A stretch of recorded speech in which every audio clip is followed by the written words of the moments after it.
रेड्याच्या मुखातून वेद बोलवल्यानंतर त्या रेड्याला देखील ज्ञान झालं. आता या पैठण नगरीमध्ये कुठपर्यंत पाणी व्हायचंय, आता या संसारात मला राहायचं नाही.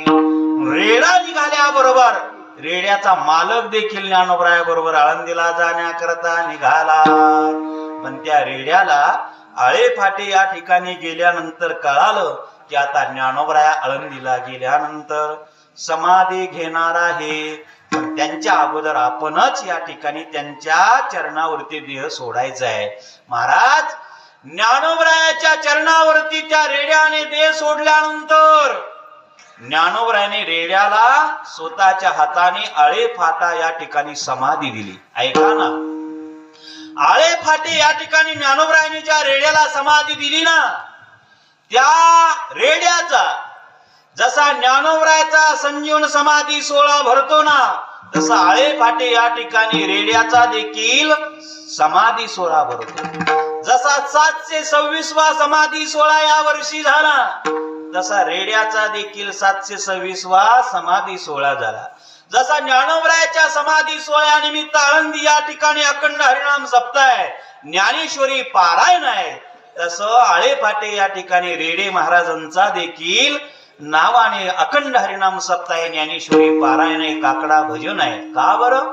अहो, काहींचे वडील गेले तर मुलांनी 13वा घेतलं नाही. हो, काहीने 13वे घातले तर नाहीच, लोकाच्या लाजेपोटी 13व घातलं पण वर्ष श्राद्ध घातलं नाही. पण रेड्याला जाऊन 726 वर्षे झाली तरी त्यांचा समाधी सोहळा होतो, त्यांच्या नावाने अन्नदान सोहळा होतो, अखंड हरिनाम सप्ताह होतो. का? त्याचं कारण संबंध ज्ञानोबरायाचा आला, रेड्या देखील पवित्र गणल्या गेला. ऐका, आपल्या गावामध्ये अनेक दगड आहे, पण दगडाचं दर्शन आपण कधी घेतलं नाही. पण देहू गावाला गेल्यानंतर एक शिळा मंदिर आहे, एका बाजूला विठ्ठल रुक्मिणीचं मंदिर आहे आणि त्याच्याच बाजूला शिळा मंदिर आहे. काय त्या शिळेचा महिमा? आपल्या तुकोबरायांनी ज्या शिळेवरती अखंड भजन केलं, अखंड खंडेना जीवन, रामकृष्ण नारायण, रात्र न कळे दिवस न कळे, अंगी केले दैवत, पांडुरंग ध्याने पांडुरंग मणी, जागृती स्वप्नी पांडुरंग. ज्या शिळेवरती आपल्या तुकोबरायांनी भजन केलं ना, तुकोबराया वैकुंठाला गेल्यानंतर ती शिळा देहू गावामध्ये आणल्या गेली आणि त्या देहू गावामध्ये ज्या शिळेवरती तुकोबरायांनी भजन केलं तिचं मंदिर बांधण्यात आलं आणि अवघा महाराष्ट्र त्या शिळा मंदिराचं दर्शन घेतो. का बरं? त्याचं कारण संबंध ज्ञान तुकोबरायाचा आला म्हणून ती शिळा देखील पवित्र गणल्या गेली. आता काही मागच्या 1-2 वर्षापूर्वी त्या शिळा मंदिराचा जीर्ण उद्धार झाला, दगडी बांधकाम त्या ठिकाणी झालं आणि या भारत देशाचे पंतप्रधान नरेंद्रभाई मोदी यांच्या शुभ हस्ते लोकार्पण सोहळा त्या ठिकाणी झाला. देहू गावामध्ये या भारत देशाचे पहिले पंतप्रधान श्री क्षेत्र देहू गावामध्ये आले आणि त्यांच्या हस्ते लोकार्पण सोहळा त्या मंदिराचा झाला. का बरं शिळा मंदिर? त्याचं कारण तुकोबरायाचा संबंध म्हणून ती शिळा देखील पवित्र गणल्या गेली. याला संबंध आता मोडा नाना होया मोडा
जनाबाई महाराज म्हणतात, ज्ञान होय मुडा. इकडं तिकडं साधू बुधू यांच्या माग नका जाऊ. आमचा फक्त गुण आहे, गायकाचा गुण आहे, सांगणाऱ्याचा गुण आहे.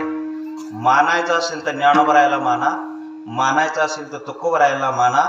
मानायचं म्हणजे काय?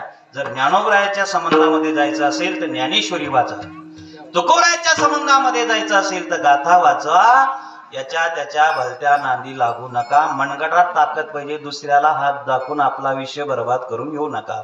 विठ्ठल विठ्ठल.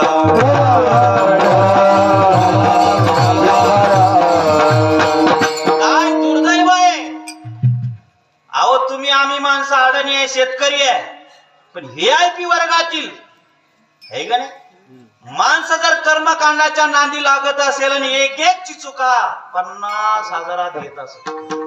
चिचुका या चिचुक्यांना कधी कळणार? 350 वर्षापूर्वी तुकोबराय सांगितलं, हे काय खोटे काय? 900 कन्या पुत्र होती तरी का करणे लागे बघे. कर्म धर्म तुमचे असावे कल्याण. खडे घातल्यानंतर आयुष्य बदलत असतं नाही. जोडून या धन उत्तम व्यवहारे, उदास विचारे वेच करे. मनगडात ताकद ठेवा, धंदा करा, व्यवसाय करा. हे तुकोबराय आपल्याला सांगतात, तरी देखील आपण हो सोडून द्या. पण VIP वर्गातली माणसं बसली महाराज. नका. ऐका, ज्ञानोबरायची ज्ञानेश्वरी वाचा, तुकोबरायचा गाथा वाचा. वाचायचं असेल तर काय होईल? ज्ञान होय मोडा. ज्ञानेश्वरी वाचणारे, गाथा वाचणारे तिकडे गेलेच नाही महाराज. जे पुस्तकी ज्ञान घेऊन जाणारे त्या ठिकाणी फसल्या गेले. विठ्ठल विठ्ठल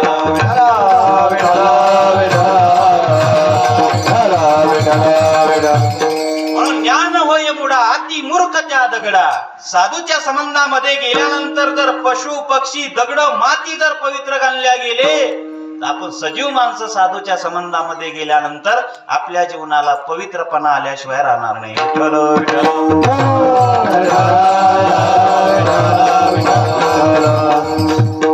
पाचवी गोष्ट या जगामध्ये आहे संस्कार आता पवित्र. संस्कार आता पवित्र कशाला म्हणतात? आज आपण आपल्या मुला मुलीवरती जे जे संस्कार घडवणार ते आपल्यासाठी, आपल्या कुटुंबासाठी, आपल्या गावासाठी, आपल्या राष्ट्रासाठी कामा येणार.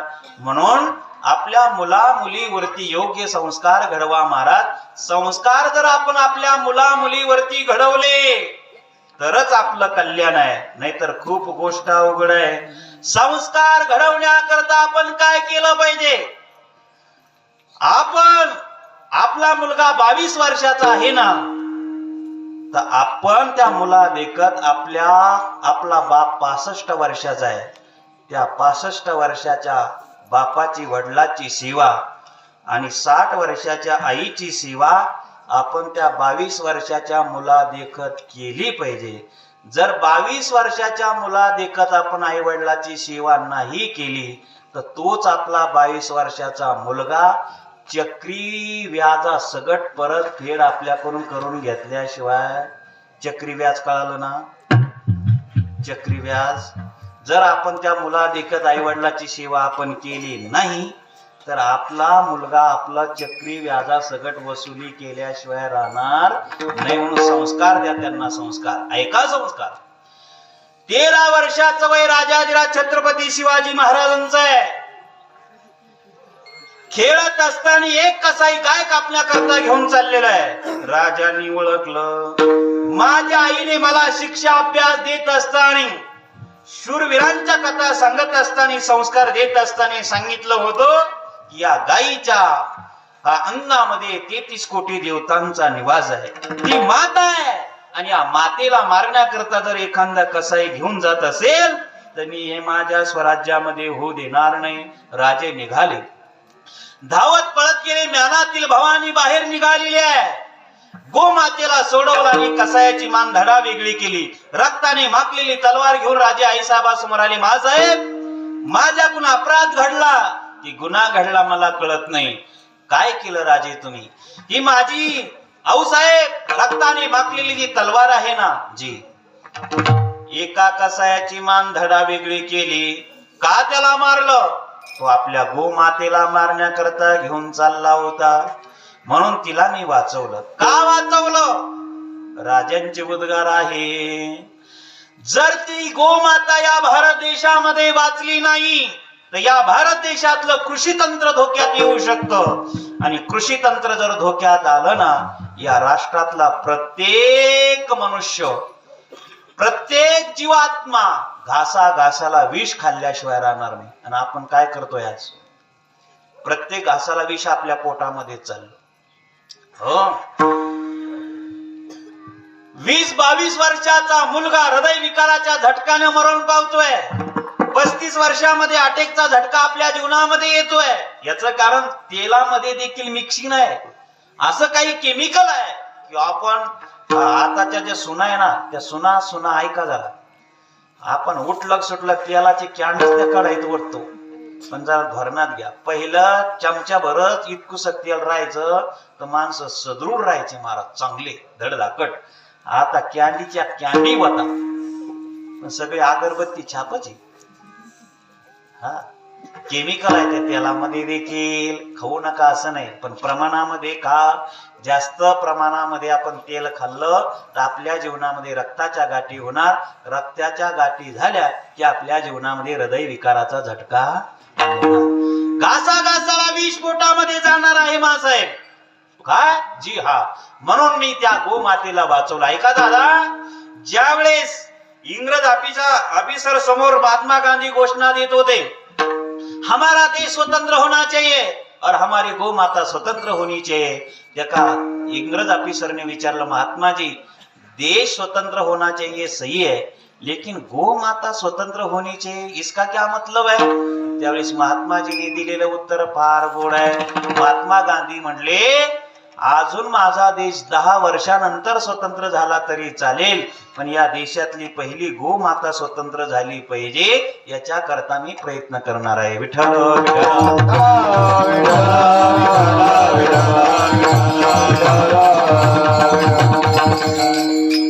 शेणखताचा वापर जर शेतीमध्ये झाला नाही, ती शेती धोक्यामध्ये येऊ शकते. याच्या करता गो माता वाचली पाहिजे मासाहेब. म्हणून याच्या करता मी कसायाला मारलं, गो मातेला वाचवलं. माझ्याकडून अपराध घडला का सांगा? त्यावेळेस आई साहेबाचे उद्गारे, राजे आतापर्यंत रात्रीचा दिवस केला, दिवसाची रात्र केली. तुम्हाला शूरवीरांच्या कथा सांगितल्या, रामायण भागवताची कथा या ठिकाणी सांगितली. तुमच्यावरती योग्य संस्कार घडवले. ते संस्कार मला 13 वर्षामध्ये दिसत आहेत.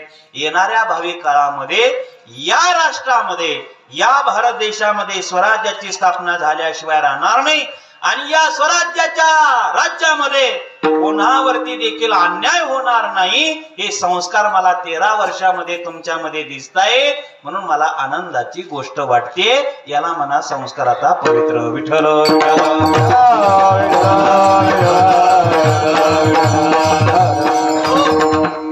शेवटची गोष्ट आहे स्वरूपतः पवित्र, कालतः पवित्र, देशतः पवित्र, कुलतः पवित्र, संबंधतः पवित्र, संस्कारतः पवित्र. आणि 6वी गोष्ट आहे स्वरूपतः पवित्र. स्वरूपतः पवित्र कशाला म्हणतात?